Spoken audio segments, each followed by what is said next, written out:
Anticipation is mounting for today's game. And we've got two quarterbacks looking to make an impact. It's Rivers' Chargers going up against Roethlisberger's Steelers. And with that, we'll send you up to the north shore of Pittsburgh at Heinz Field by the Three Rivers as we headed over to our broadcasting team of Brandon Godden and Charles Davis. Thank you very much, Larry. We are here on a beautiful afternoon for football. Today, we're set for a good AFC matchup between the San Diego Chargers and the Pittsburgh Steelers.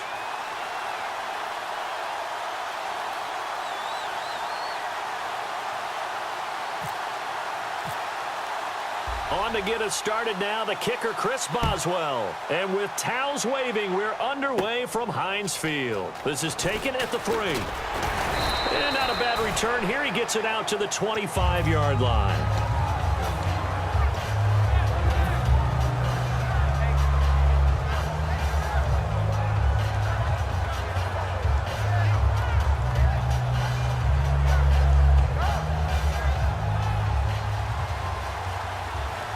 And on the outside, they're playing press coverage. One man in the backfield is Gordon. On 1st and 10, Rivers. And right side, Henry's got it. And he's able to get out to the 32, brought down there. 7 yards, the pickup on the pitch and catch. A good, safe pass there right off the bat. That's almost a rhythm play. That's what we like to call it. Get them into rhythm early, something safe, something they're confident about, something they feel good. And once that's completed, then you just keep moving from there because the confidence elevates. And, Charles, here's the offensive lineup. Melvin Gordon, the exciting young runner out of Wisconsin, well over 2,000 yards his last year with the Badgers. This is a guy who can catch it and run it.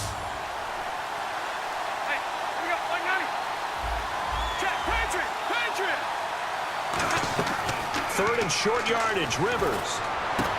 And he's got a man open. That's Allen. 17 yards on the pickup there and also a first down. Well, we always hear about the connections some quarterbacks have with certain receivers. I think this guy has a connection with just about everyone. Didn't mind throwing it in there against double coverage to him. Shows some confidence, supreme confidence. Big-time confidence that he would make the play for him, and he did. Antonio Gates, the veteran tight end, was the intended receiver, and that'll bring up second down. And the starting defensive unit here for Pittsburgh. Cameron Hayward is a defensive lineman, but many of us, especially guys of my vintage, remember his father, Craig Ironhead Hayward, who was a running back. I think Cameron decided he'd rather hit people than be hit.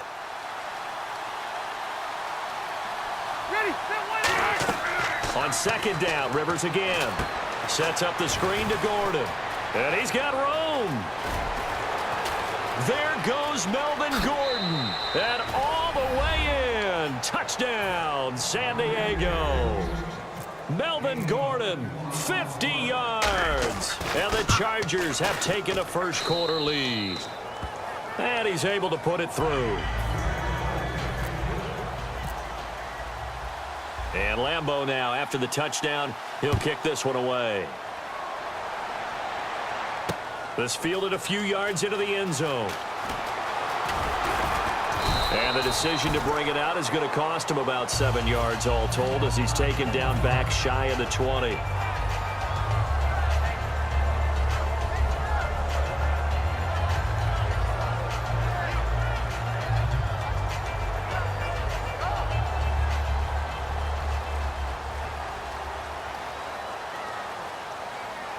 They'll come out in the pistol.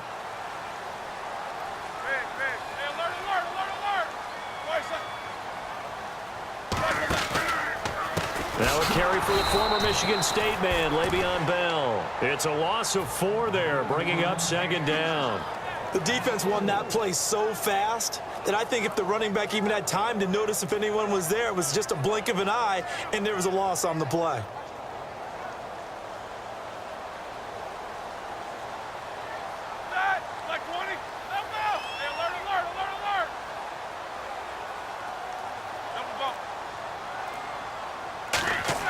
Roethlisberger now off the bootleg.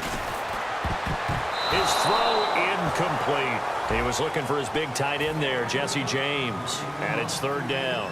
Offensive starters time. Electric is certainly a word that comes to mind when you talk about Le'Veon Bell. Love the way that he reshaped his body coming out of college. A bigger, thicker runner while he was at Michigan State.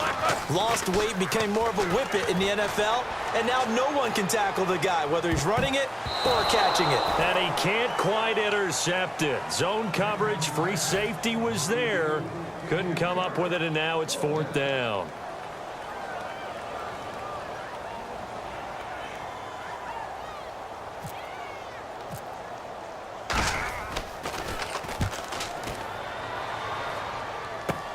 Now Benjamin.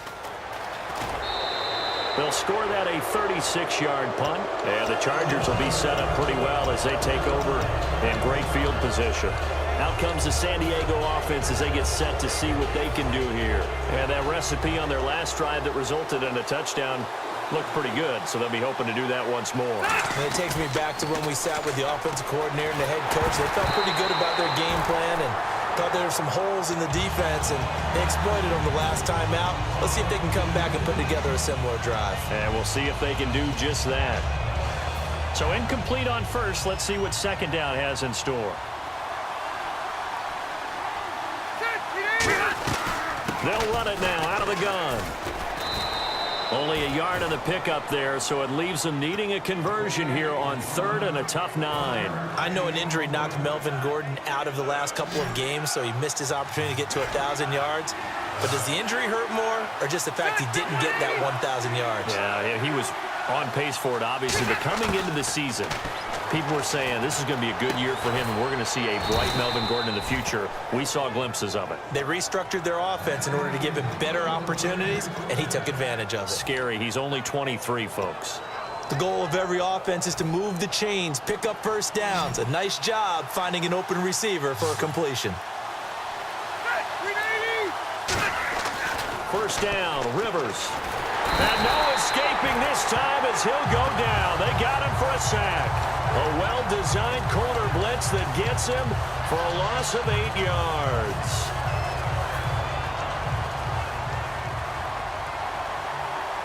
It's a 5-receiver set. 3 to the left, 2 to the right. Throwing, Rivers. Allen has it, left side. And he'll go down here right around the 23-yard line. Well, Brandon, when I watch Keenan Allen play, I actually shake my head in amazement sometimes. ACL tears in each leg the last 2 seasons, and now he's back in 2017 sprinting around. And he'll be 25 at the start of the 2017 season. A lot of people rooting for this guy. You just always worry, though, don't you, when you have an ACL tear, especially in both knees. You do worry about it, but you also have seen guys who have come back from multiple tears and have had really big-time careers. You know, Frank Gore has done that, and now with the Indianapolis Colts. And then you look at Thomas Davis with the Carolina Panthers.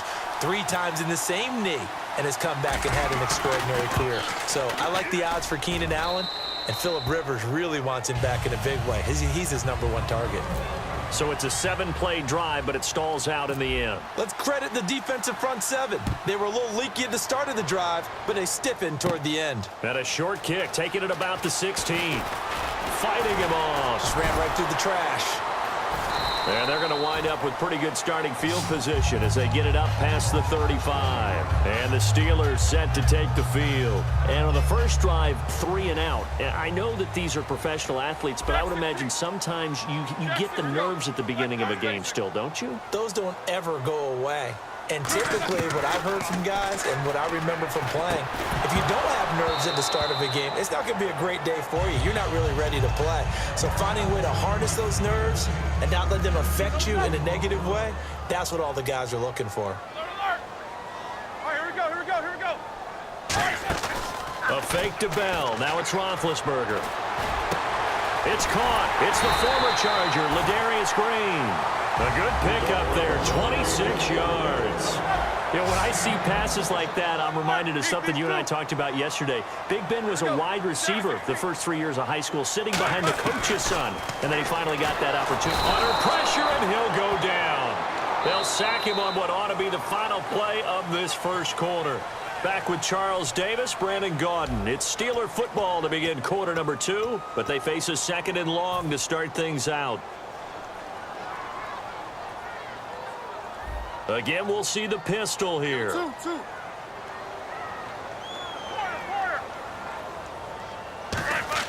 On second down, here's Roethlisberger. Gets this one to Le'Veon Bell. And this time not quite to the 30. It'll be down at the 31-yard line. No, not good here. Their field general is still down, and that would not bode well for this offense if he's unable to continue.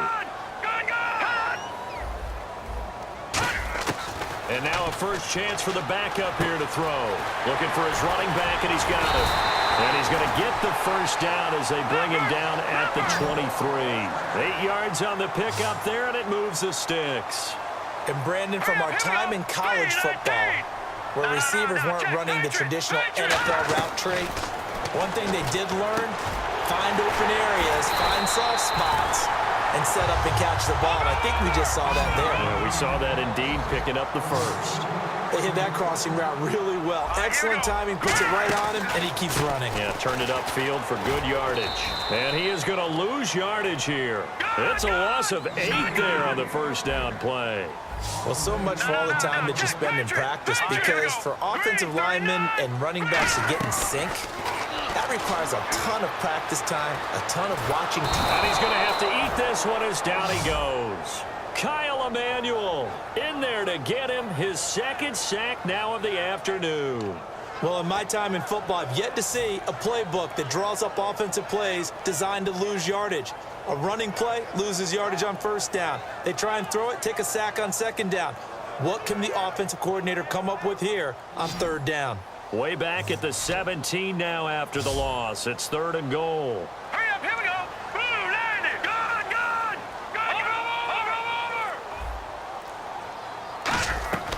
Throwing Jones. And he can't quite intercept it. Zone coverage, free safety was there. Couldn't come up with it, and now it's 4th down. A missed opportunity for an interception would have killed off a drive. They had a chance there to finish things off. Didn't get it done. I guess that's why a lot of those guys do not play offense. So the drive stalls out, but they are able to put 3 points on the board. Yeah, just a yard or two shorter than an extra point. So no problems converting there. After the successful field goal try, here's Boswell to send it away. This is fielded a couple yards deep. They'll bring it back to just about the 25, call it the 24-yard line. The Chargers offense gets set. They head back onto the field. And they're not going to play this conservative, I don't think. They had the field goal last time, and they're up, but they're looking to put a drive in the end zone. Oh, I agree with you totally. No one goes out on the field and says, all right, let's just settle for 3, except in certain situations, trying to ice a game, that sort of deal.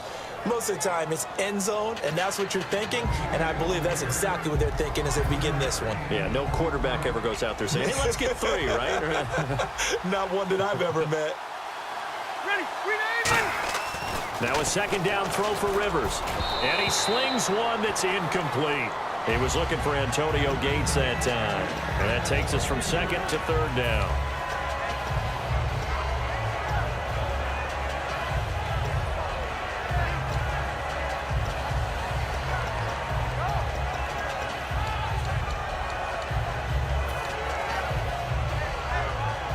Third down and 5.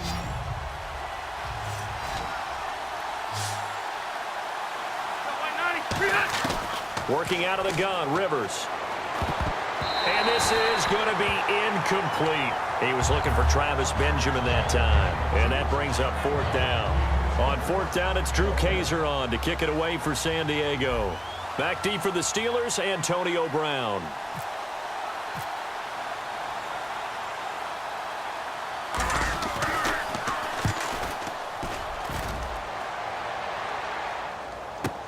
With it is Brown. A big kick there. We'll call it 56 yards on the punt. And the offense will take over with a new set of downs. Out comes the Steeler offense now, ready to see what they can do here. And they had a long drive last time, but they had to settle for a field goal, and I'm sure that's how it felt to them, settling. They probably should have gotten in the end zone. Yeah, not out-and-out joy, right? Because that's what you get when you put the ball in the end zone. But there are benefits to that type of a long drive. Your defense gets a chance to take a break. adjust a little bit, maybe get themselves ready to get back out on the field and play a little bit better. So they'll take the benefit even though they wanted the 6 points. Yeah, maybe wore down the other defense. We'll see. Gone! Here we go now. Blue landing! Blue landing! Now Jones. Throw left side is complete to Rodgers. Give him 30 yards there. So after that big play, let's see if they can catch their defense maybe on their heels. There will always be a place for methodically marching the ball downfield. But when you can pick it up in big chunks and strike like that, have explosive plays, that's often the difference in winning and losing. Those types of plays that can knock a defense off balance, that'll drive the team towards a victory. He'll look to throw, and it pops free. The collision there jarred the ball loose and brings up second down. Normally, he's pretty reliable. Usually catches what's thrown to him. On that play, he simply dropped it. He'll try again with the arm here on second down. A screen to Bell. And he'll go down shy of the 40 at the 41. It'll be a pickup of 8 on the screen, and it sets up a third down. I'm going to show my age here a little bit. We used to talk about running backs catching the ball as safety valves. Nowadays, they're a big part of the passing offense. Quit acting like you're so old. You're only 65. Call it no gain there, and it leads to a fourth down. Now the defense definitely showing blitz here. So nothing there. I don't know that that's all in the back, though. You got to look at blocking there, don't you? I would agree with that totally. At some point, they have to win at the point of attack. Instead, it was the defense getting it done again and holding them to no gain. CD, wanted to get your thoughts just on the landscape of the offseason for each of these teams. Super Bowl in the rearview mirror, but so much going on. People look at the draft a lot. But there's a lot more that goes into the offseason for these front offices, is there not? It certainly is, and then even before we get to the draft, you start with the combine, that's held in Indianapolis every year, and you have about 350 of the top prospects coming together to get their physicals and interviews and on-field performance, and all that will get evaluated along with their game tape. And then you've got the free agents, all right? That starts, I believe, in early March, where now the free agents can start moving around to different teams. So your team's starting to take a little bit of shape there, free agency, because then the draft's coming up. You're trying to put your team together with new draft picks, have everyone start to move in one direction, and then you have the OTAs and minicamps. You get to see them on the field for the first time, and we start to get a better idea of how these teams are going to look when the fall begins. Third and long for Rivers. Got a man over the middle. It's Williams. Well, looking back, it was a solid season for Williams. 69 catches. He was up over 1,000 yards, 7 touchdowns. Fantasy sleeper is an understatement for what he did. I can't believe you brought him up because I have a feeling you've got your eye on him for your fantasy team or teams for 2017. I'm just going one team next year, but, man, he was impressive. Yeah, did you know that he was ranked 81st on one fantasy roster last year? In the draft? That's pretty impressive. He far exceeded that number and expect him to continue to play to that level.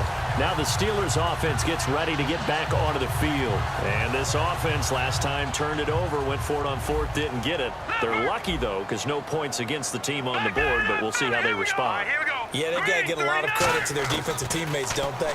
They had their backs on that last series, and because they did so, that allows the coach to still stay aggressive on offense and maybe go for it again in a similar situation. I was going to say maybe makes that offense feel good, but when you know you've got a defense making stands like that. Yeah, that'll loosen up things a little bit, won't it? Maybe you'll play a little bit better the next time you have the ball. All right, here we go. Green, over. Leopard. Watch it now, Barney. From the midfield stripe, they'll look to throw. Steps away to his left. Now he'll let it go deep down the left sideline. He was trying to find Ladarius Green there as tight end, and it's third down. As a general rule, when you take a deep shot downfield, it's usually a timing pattern. Quarterback in the pocket and looking to hit his receiver downfield.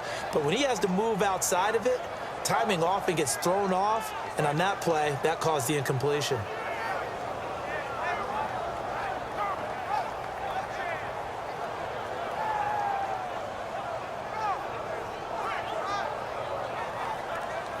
Third down here for the offense after the incomplete pass. Brown, the lone receiver, left. They just do get the playoff as he'll look to throw.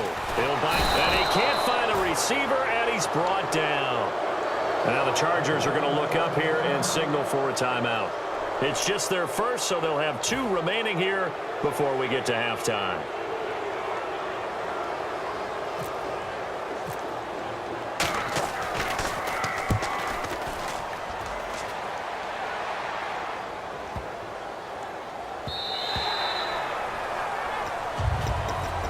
And now Sandy.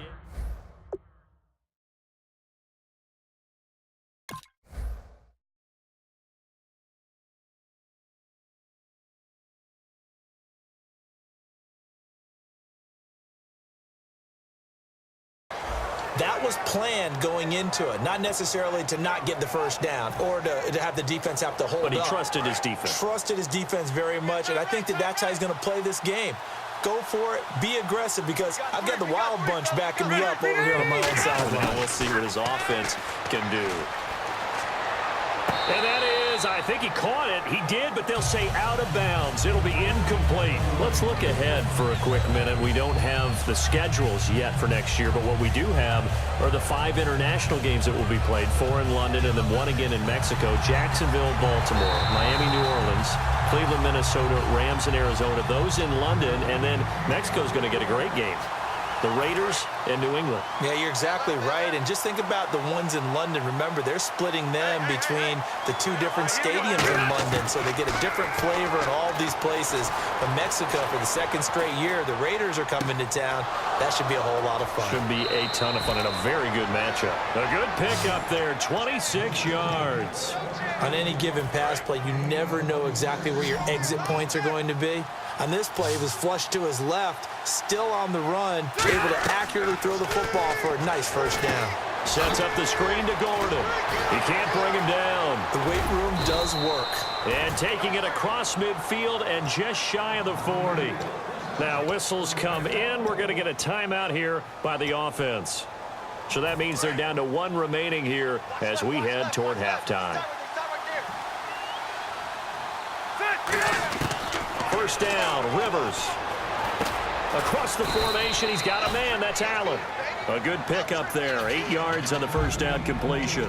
So there on that play, offensively, they ran the crossing route. Defense was in zone coverage. So as a former DB, how tough is it to defend that? It's really difficult because your natural inclination is to chase the receiver and maybe leave your zone. Looking for Benjamin, but it's intercepted. A great read, and it's picked off.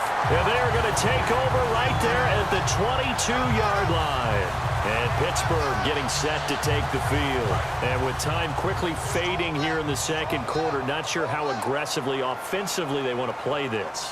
I think we'll find out just how much they trust their guys in this situation if they decide to take a shot. Now Jones. Trying to get it to Wheaton, and it's intercepted. Picked off by Jason Verrett. And the Chargers coming out of the field now. And where the ball is now, you got the field goal pretty much in the bag. Now do you try for the end zone a couple of times? I don't think there's any question about it. You might get a gift of 6 points rather than the 3 that you just noted that you feel like you already have. Be aggressive, go after it, and try and get those points. Danny Woodhead is intended target. And it's 2nd down. I hope I don't sound too rah-rah on that one, but that's the exact right throw. Either your receiver gets it or no one gets it. Give him a lot of credit for being really precise with it. Got rid of it. No one got it. Rivers now. Allen has it left side. And he's going to go out of bounds. He takes this one down shy of the 20. They give him 13 yards there on the play and a fresh set of downs. They come out 5 wide, 3 of them to the right side. Here's Rivers. He couldn't quite hold it. Got hit. Ball pops out, incomplete. After all the preparation, all the practice, a play like that will absolutely break your heart. They had everything they wanted, just unable to complete it. In the end zone, a big-time drop. So now hold everything here. We're going to get a timeout by the offense. And with halftime on the horizon, they'll be out of timeouts from here forward.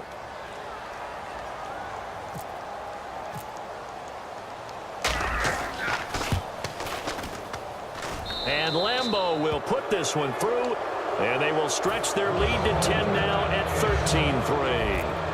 So a good kick there, and they wrap up the drive by putting 3 on the board. And you know, let's face it, you're not always going to come away with 6. Defense in the NFL are just too good. But you've got to come away with something. And there, they get 3. Pittsburgh's offense now heading back out onto the field. And from this spot in the field with the clock where it's at, you think we're just going to see a knee and that's it? And I think in this situation, that's the proper play. But we do know there's some risk takers out there that may want to take one more shot before the clock runs out. And they line up now for what will likely be the last play of the first half. Brown, the lone receiver, All left. right, here we go. They'll throw now on the final play. Flushed out right. And he's going to go down. Couldn't get a throw off with a